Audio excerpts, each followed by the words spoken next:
नमस्कार दोस्तों, धीरज online study में आप लोगों का स्वागत है। दोस्तों, आज के वीडियो में हम लोग इंडियन हिस्ट्री के इम्पॉर्टेंट क्वेश्चन पर डिस्कस करेंगे जो आपके आगामी परीक्षा के लिए महत्वपूर्ण है। ये वीडियो सभी प्रतियोगी परीक्षा जैसे एसएससी, बैंक, रेलवे, बीएड, लेखपाल परीक्षा के लिए इम्पॉर्टेंट है। तो आइए वीडियो प्रारंभ करते हैं। और आज का पहला प्रश्न है कि बंगाल के प्रथम गवर्नर लॉर्ड क्लाइव का प्रथम कार्यकाल क्या था? ऑप्शन है 1757 से 1760 तक, ऑप्शन बी है 1760 से 1762 तक, ऑप्शन सी है 1762 से 1764 तक, या ऑप्शन डी है 1765 से 1766 तक। इनमें से बताइए सही जवाब क्या है। देखिए, सही जवाब है ऑप्शन ए 1757 से 1760 तक। देखिए, बंगाल के प्रथम गवर्नर लॉर्ड क्लाइव का भारत में दो कार्यकाल है। ठीक है, देखिए पहला जो कार्यकाल था वह 1757 से 1760 तक था और दूसरा जो कार्यकाल है वह 1765 से 1767 तक था। देखिए, लॉर्ड क्लाइव को भारत में अंग्रेजी शासन का जन्मदाता माना जाता है। ठीक है, देखिए ईस्ट इंडिया कंपनी ने लॉर्ड क्लाइव को 1757 में बंगाल का गवर्नर नियुक्त किया था। ठीक, देखिए रेगुलेटिंग एक्ट 1773 के द्वारा बंगाल गवर्नर का पद का नाम बदलकर बंगाल का गवर्नर जनरल रख दिया गया और बंगाल के पहले गवर्नर जनरल कौन थे? वारेन हेस्टिंग थे। ठीक, अगला क्वेश्चन है, किस गवर्नर जनरल ने बंगाल में दैत्य शासन प्रणाली को समाप्त किया? ऑप्शन है Warren Hasting, option B Lord Hasting, option C Lord Clive, या ऑप्शन डी लॉर्ड कॉर्नवालिस। इनमें से बताइए सही जवाब क्या है। देखिए, सही जवाब है आपका ऑप्शन ए वारेन हेस्टिंग। देखिए, बंगाल में दैत्य शासन प्रणाली को लागू किया था 1765 में लॉर्ड क्लाइव ने। ठीक है, देखिए बंगाल में दैत्य शासन प्रणाली को समाप्त किया था 1772 में वारेन हेस्टिंग ने। अगला क्वेश्चन है, निम्नलिखित में से किस वायसराय का कार्यकाल भारत में सर्वाधिक रहा? ठीक है, और ऑप्शन है लॉर्ड रिपन, ऑप्शन बी है रॉबर्ट नेपियर, ऑप्शन सी है लॉर्ड कर्जन, या ऑप्शन डी लॉर्ड मेयो। इनमें से बताइए सही जवाब क्या है। देखिए, सही जवाब है ऑप्शन सी लॉर्ड कर्जन। देखिए, रॉबर्ट नेपियर का भारत में कार्यकाल 1863 से 1863 तक ही था, जो स्थानापन्न थे। ठीक है, और देखिए लॉर्ड मेयो का जो भारत में कार्यकाल है वह 1869 से 1872 तक था, यानी 3 वर्ष का था। और लॉर्ड रिपन का जो कार्यकाल है भारत में वह जो है 1880 से 1884 तक था। ठीक है, देखिए लॉर्ड कर्जन का कार्यकाल भारत में 1899 से 1905 तक था। ठीक है, तो ब्रिटिश भारत के सबसे ज़्यादा समय तक वायसराय रहे लॉर्ड कर्जन। देखिए, लॉर्ड कर्जन भारत में सबसे कम उम्र के वायसराय बने थे। वे भारत में वायसराय 39 वर्ष की उम्र में ही वायसराय बन गए थे। देखिए, लॉर्ड कर्जन के भारत में क्या कार्य थे? देखिए, लॉर्ड कर्जन ने 1901 में सर रॉबर्टसन की अध्यक्षता में एक रेलवे आयोग का गठन किया था। ठीक है, देखिए लॉर्ड कर्जन 1902 में विश्वविद्यालय आयोग का भी गठन किया था।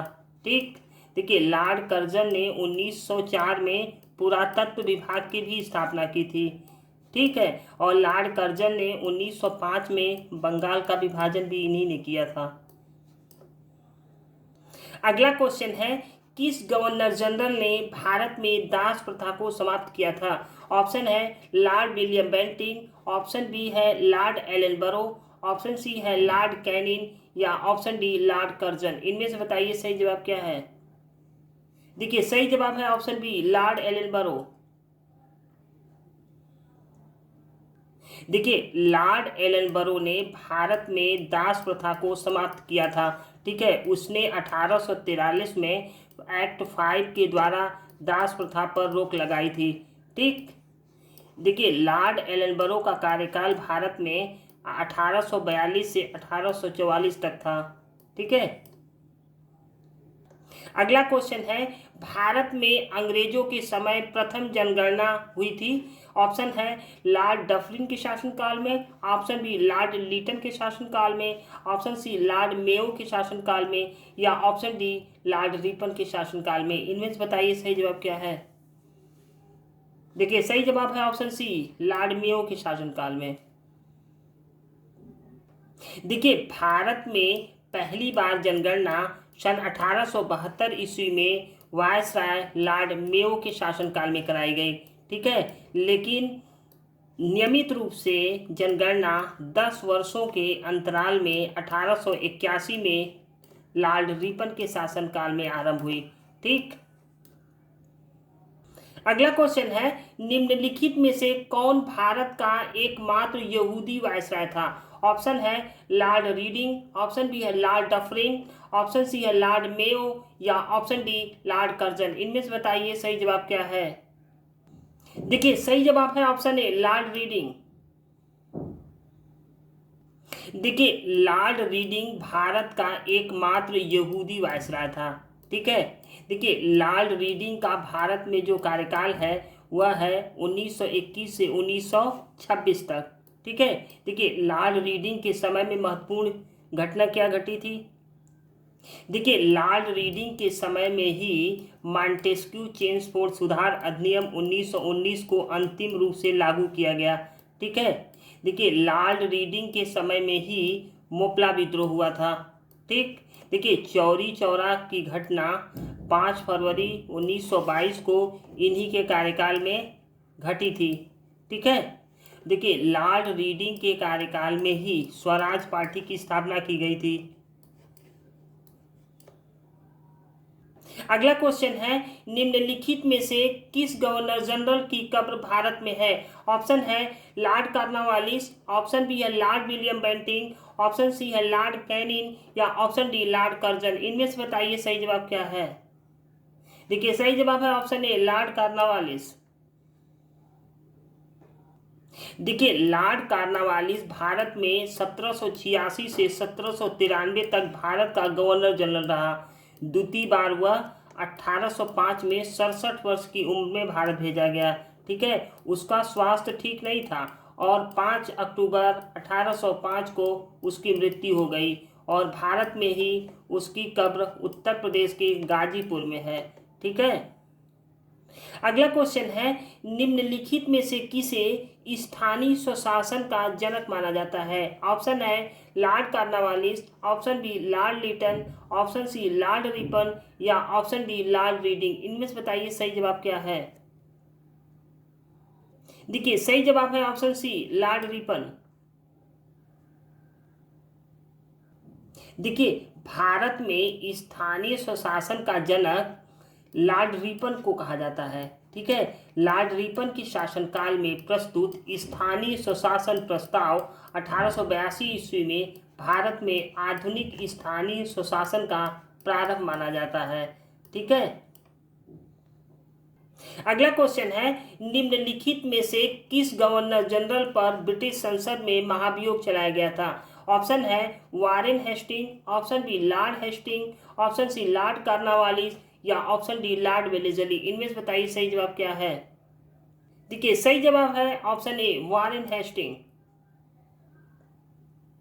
देखिए वारेन हेस्टिंग के अन्यायपूर्ण तथा निरंकुश कार्यों के कारण उस पर महाभियोग का मुकदमा चलाया गया था, किंतु ब्रिटिश संसद ने उसकी सेवा को देखते हुए उसे सभी दोषों से मुक्त कर दिया था। ठीक है, अगला क्वेश्चन है, किस गवर्नर जनरल ने भारत में जॉन स्ट्रेची की अध्यक्षता में एक अकाल आयोग का गठन किया था। ऑप्शन है Lord Canning, option B Lord Lytton, option C Lord Ripon, या ऑप्शन डी लॉर्ड डलहौसी। इनमें से बताइए सही जवाब क्या है। देखिए सही जवाब है ऑप्शन बी लॉर्ड लिटन। देखिए 1876 में लॉर्ड नॉर्थब्रुक के स्थान पर लॉर्ड लिटन को भारत का गवर्नर जनरल नियुक्त किया था। ठीक है।